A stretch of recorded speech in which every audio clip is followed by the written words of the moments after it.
美麗國嘅消費者信心指數創新低，咁同我哋有咩關係呢？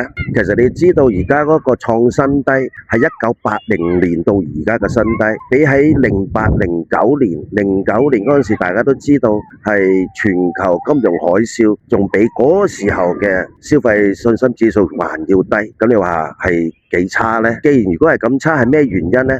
大家都知道係因為係朗哥嘅問題，因為一日朗哥嘅問題未解決，未有曙光，啲消費者就冇信心。特別而家係喺美國嗰邊嘅汽油去到$4一加侖，所以大家咧已經係即係啲錢有餘嘅錢咧都要去加油開車。